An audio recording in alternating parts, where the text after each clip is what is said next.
시작하기에 앞서 등장인물의 이름 및 배경 등이 각색되었음을 미리 알립니다. 여러분이 눌러주시는 구독과 좋아요 하나하나가 제게는 팟캐스트보다 훨씬 큰 힘이 된답니다. 안녕하세요, 구독자 여러분. 다들 식사는 하셨나요?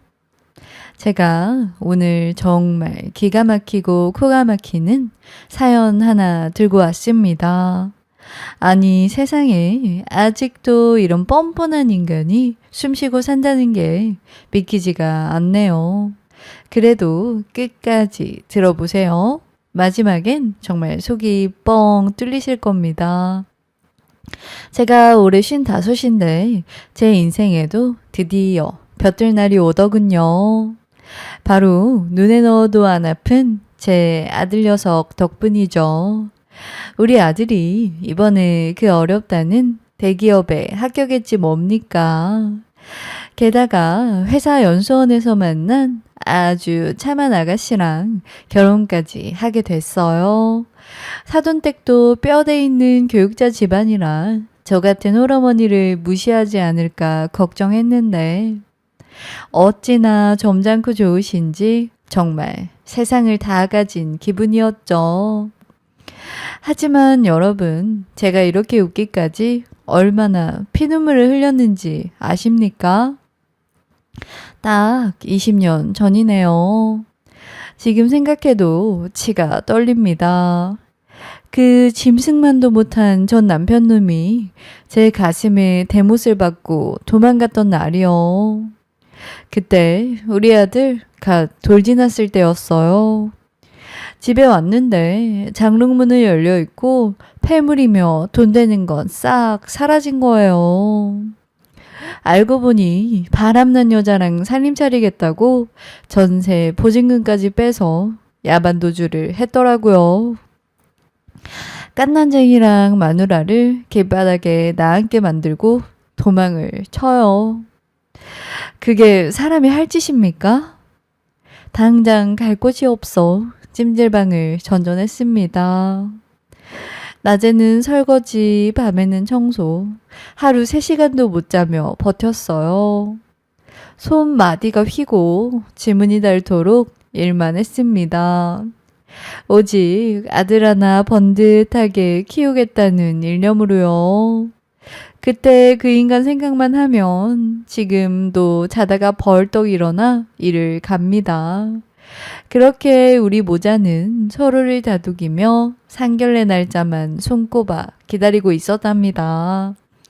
아들이 사준 비싼 정장을 옷걸이에 걸어두고 하루에도 12번씩 거울에 비춰보면서 혼자 싱글벙글 웃었죠.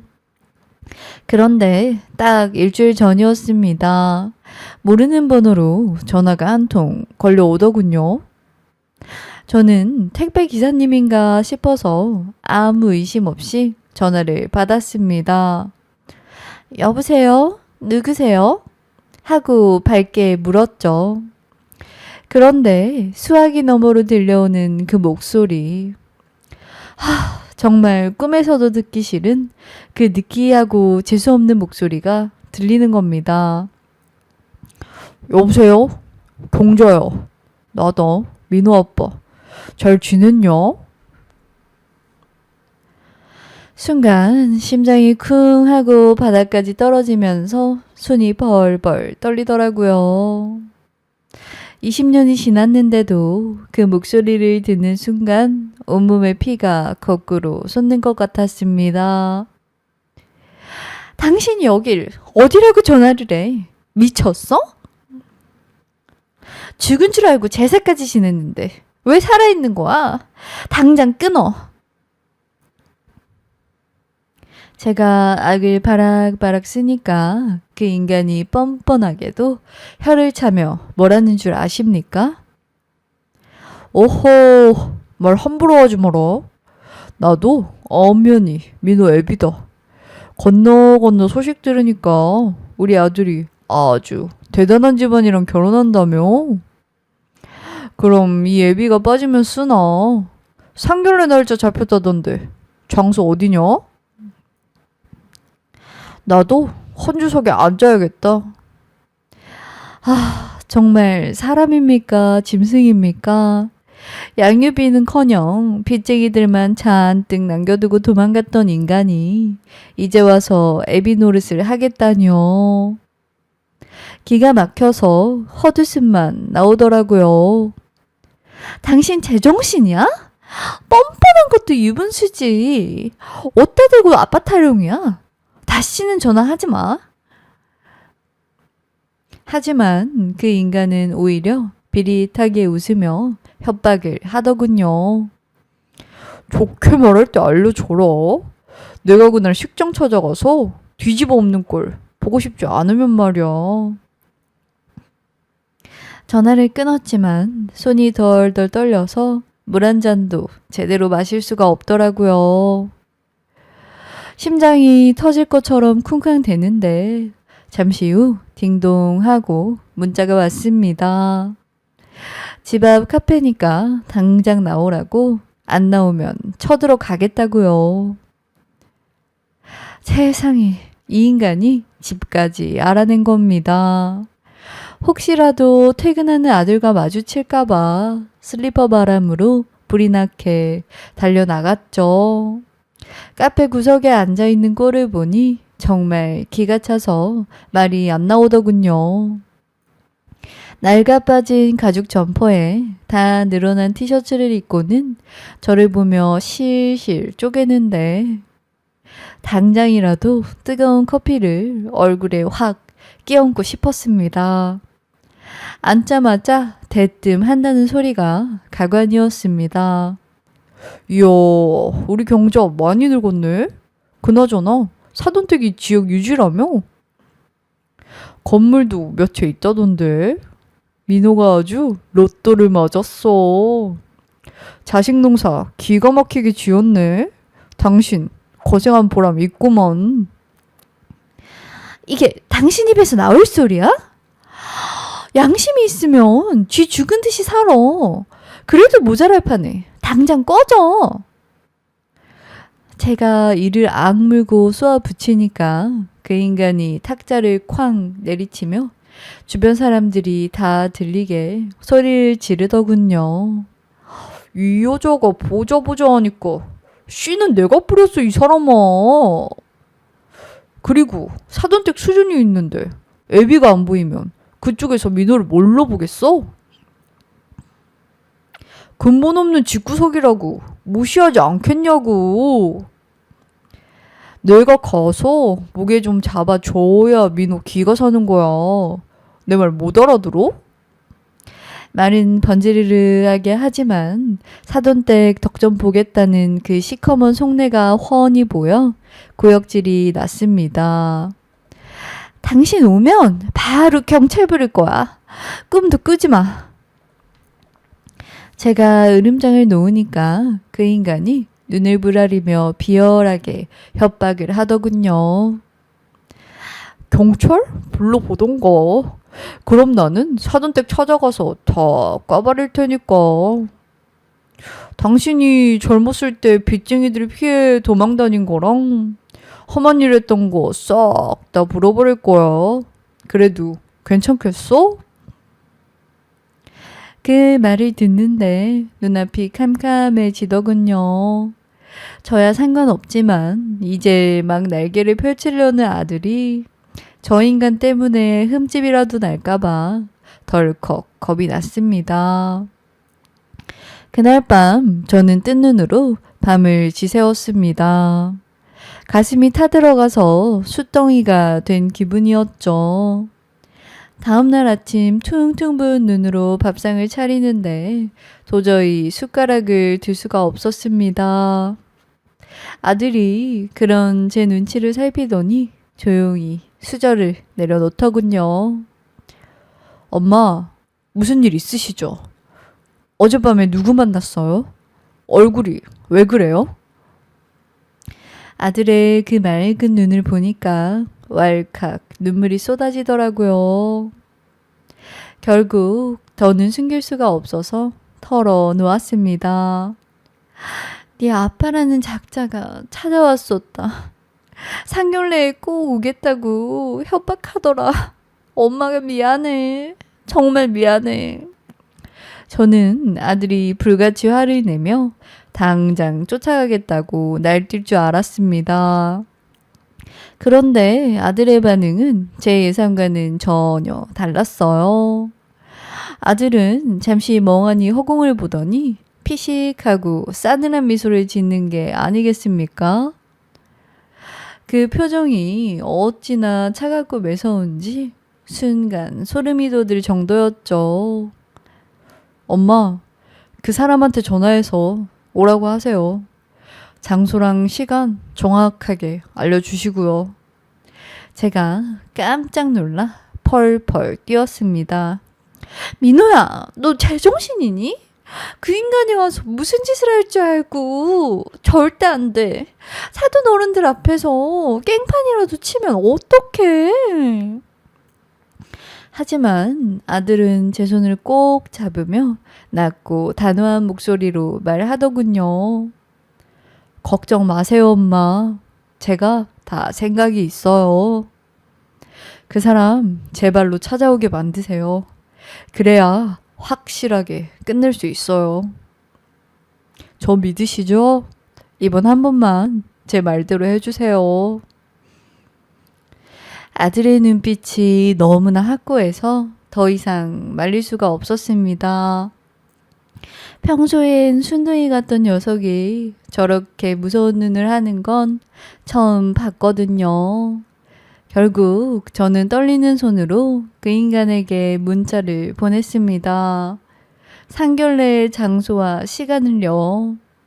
그러자 기다렸다는 듯 답장이 오더군요.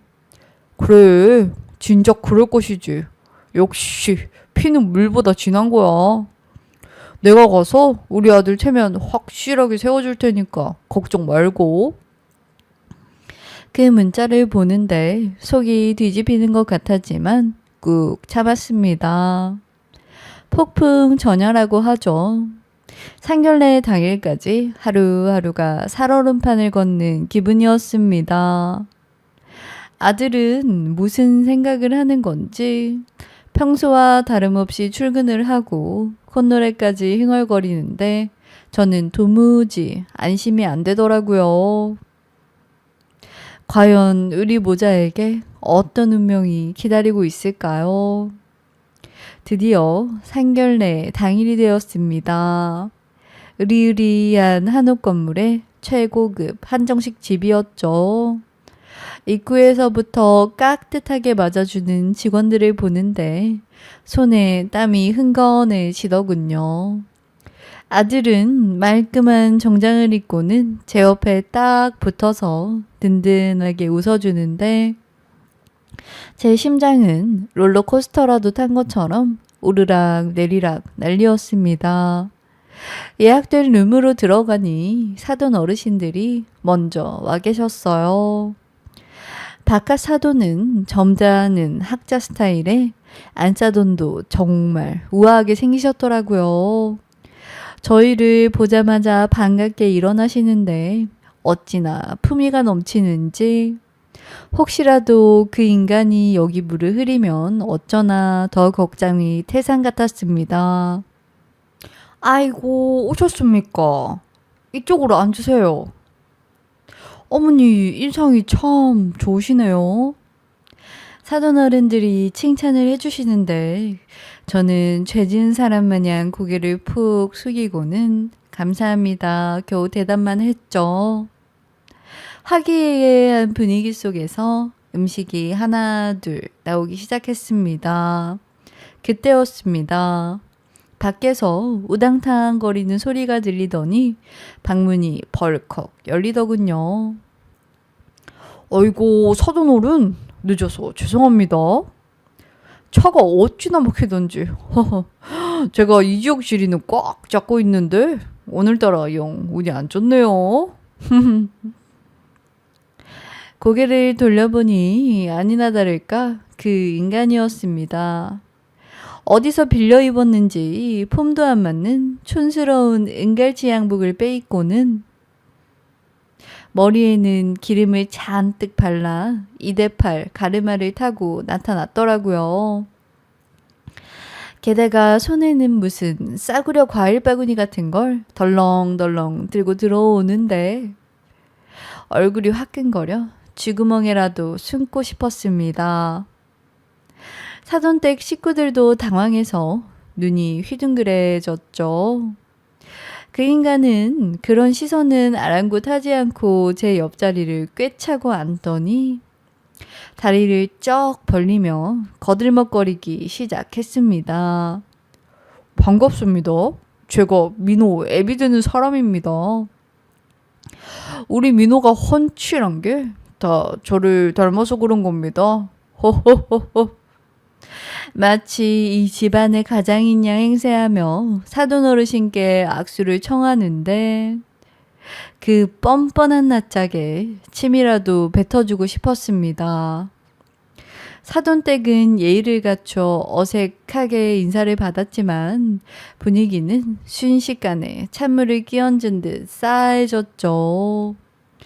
저는 아들 얼굴만 쳐다보며 제발 무슨 수라도 써달라고 눈빛을 보냈습니다. 그 인간은 뻔뻔함이 하늘을 찔렀습니다. 사돈 어르신 잔이 비지도 않았는데 억지로 술병을 들이밀며 막무가내로 따라주더군요. 아이고 사돈, 남자가 사회생활 하다 보면 술 한 잔은 기분 아닙니까? 쭉 드세요. 쭉. 제가 왕년에 사업 크게 할 때도 술상무 소리 꽤나 들었습니다. 허허허. 점잖은 사돈 어르신은 억지로 잔을 받으시며 난처한 표정을 지으셨죠.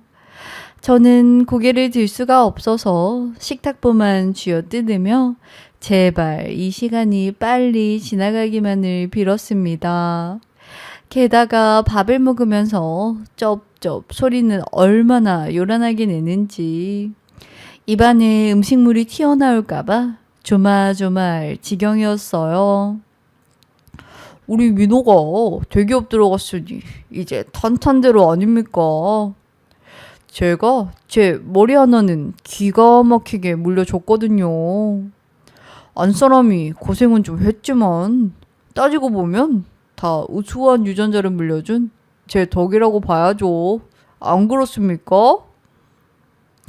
제 속을 박박 긁는 소리만 골라서 하는데 정말 밥상을 엎어버리고 싶은 충동을 간신히 참았습니다. 그때였습니다. 묵묵히 밥만 먹던 아들이 숟가락을 탁 소리나게 내려놓더니 자리에서 벌떡 일어나는 겁니다. 모두의 시선이 아들에게 쏠렸죠. 아들은 아주 침착하고 정중한 목소리로 사돈 어르신들을 향해 입을 열었습니다. 장인어른, 장모님, 식사 중에 죄송합니다만 제가 오늘 이 자리에 오신 귀한 분을 정식으로 소개해드리고 싶습니다. 아주 특별한 사연이 있는 손님이거든요. 그 말을 듣자 그 인간은 입가에 묻은 벌건 양념을 손등으로 슥 닦으며 어깨를 쫙 펴더군요. 자기를 아버지라고 치켜 세워줄 거라 착각하고는 기대에 찬 눈빛으로 아들을 올려다 보는데 그 꼴이 아주 가관이었습니다. 호호, 녀석 참 쑥스럽게 뭘 또 거창하게 소개까지 하려고 그러나? 에이, 앉아라 앉아. 애비가 뭐 별거 있냐? 하지만 아들은 그 인간을 똑바로 내려다보며 알 수 없는 미소를 지었습니다. 그 미소가 어찌나 서늘하던지 등골이 오싹할 정도였죠. 아들은 사돈 식구들을 한번 쓱 둘러보고는 천천히 입을 뗐습니다. 아닙니다. 꼭 말씀드려야 할 것 같아서요. 이분은 아들은 그 인간을 향해 손바닥을 쫙 펴보이며 싸늘하게 말을 이었습니다. 이분은 제 아버지가 아닙니다. 생물학적으로 정자만 제공해 주신 아주 먼 친척벌 되시는 분이죠. 순간 식당 안에는 정적이 흘렀습니다. 숨소리조차 들리지 않는 그 고요함 속에서 아들의 목소리만이 또렷하게 울려 퍼졌죠. 정확히 20년 전에 돌 지난 피덩이 아들과 아내를 버리고 다른 여자랑 눈이 맞아 야반도주 하셨던 분입니다. 전세보증금까지 싹 들고 튀어서 저희 모자를 길바닥에 나앉게 만드셨죠. 덕분에 어머니는 평생을 찜질방과 쪽방촌을 전전하며 저를 키우셨습니다. 그 인간 얼굴이 순식간에 흑빛으로 변하더군요. 입을 떡 벌리고 뻐근거리는데 아무 말도 못하고 눈동자만 굴리고 있었습니다. 아들은 멈추지 않고 더 세게 몰아붙였습니다. 그리고 오늘 제가 대기업에 입사하고 좋은 집안과 결혼한다는 소식을 어디서 들으셨는지 갑자기 나타나셨네요. 양육비는커녕 연락 한 통 없으시던 분이 말이죠. 아참, 도박비 때문에 여기저기 쫓겨다니신다는 소문도 들었는데 혹시 오늘 축의금이라도 챙기러 오셨습니까? 아들의 팩트 폭격에 그 인간은 얼굴이 홍당무처럼 빨개져서 부들부들 떨기 시작했습니다. 사돈 어르신들은 경악을 금치 못하며 그 인간을 벌레 보듯 쳐다보셨고요. 야, 이 자식이 미쳤나? 내가 네 애비야. 어디서 감히 어른한테. 그 인간이 씩씩거리며 자리에서 벌떡 일어났지만 아들은 눈 하나 깜짝하지 않고 더 차갑게 쏘아 붙였습니다. 어른이요? 당신 같은 파렴치한 인간한테 어른이란 단어 사치입니다. 당장 나가주세요. 더 추한 꼴 보기 싫으시면요. 그때였습니다. 점잖게 듣고만 계시던 바깥 사돈 어르신이 묵직한 한마디를 던지셨습니다. 평소엔 법 없이도 살 것 같던 사돈 어르신이 벼락같이 소리를 지르시는데 식당 기둥이 울릴 지경이었습니다. 이보게, 자네가 정말 인간인가? 짐승만도 못한 짓을 하고 어디서 감히 여기가 어디라고 행패를 부려? 지 자식 버리고 도망간 주제에 염치라는 게 있어야지. 당장 내 눈앞에서 사라지게. 꼴도 보기 싫네. 그 서슬퍼런 기세에 눌린 전남편은 얼굴이 하얗게 질려서 비굴하게 허리를 굽히며 뒷걸음질을 쳤습니다. 아니, 사돈, 그게 오해입니다. 제 말 좀 들어보세요. 제가 사실 사정이 있어서. 하지만 아들이 미리 눈짓을 했는지 건장한 직원들이 우르르 들어와 그 인간의 양팔을 덥석 붙잡고 질질 끌어냈죠. 너 이거 안 놔? 내가 누군지 알아? 내가 이주 헌주야. 발버둥 치며 식당 밖으로 내동댕이 쳐지는 그 뒷모습이 어찌나 초라하고 꼴사납던지. 10년 묵은 체증이 한 방에 쑥 내려가는 기분이었습니다. 속이 다 시원하더군요. 소동이 끝나고 안사돈이 제 손을 덥석 잡으시며 눈물을 글썽이셨습니다. 사부인, 그동안 혼자 아이 키우느라 얼마나 고생 많으셨어요. 이렇게 훌륭하고 반듯하게 키워주셔서 정말 감사합니다. 이제 우리가 진짜 가족이 되어드릴게요. 아무 걱정하지 마세요. 그 따뜻한 진심 어린 말 한마디에 저는 그만 참았던 눈물을 펑펑 쏟고 말았습니다. 아들도 제 어깨를 감싸 안아주는데 세상 부러울 것이 없었죠. 지옥 같았던 과거가 눈 녹듯 사라지는 순간이었습니다. 여러분, 사필 규정이라는 말이 딱이죠. 남의 눈에 피눈물 흘리게 하면 언젠가 제 눈에는 피눈물이 나는 법입니다. 그 인간은 평생 후회하며 살겠죠. 저는 이제 두 다리 쭉 뻗고 잡니다. 우리 착한 며느리랑 든든한 아들이랑 알콩달콩 행복하게 살 일만 남았거든요. 오늘 제 사연 듣고 속이 좀 풀리셨나요? 통쾌하셨다면 구독과 좋아요 잊지 말고 꾹 눌러주세요. 다음에 또 재미있는 이야기 들고 찾아오겠습니다. 감사합니다.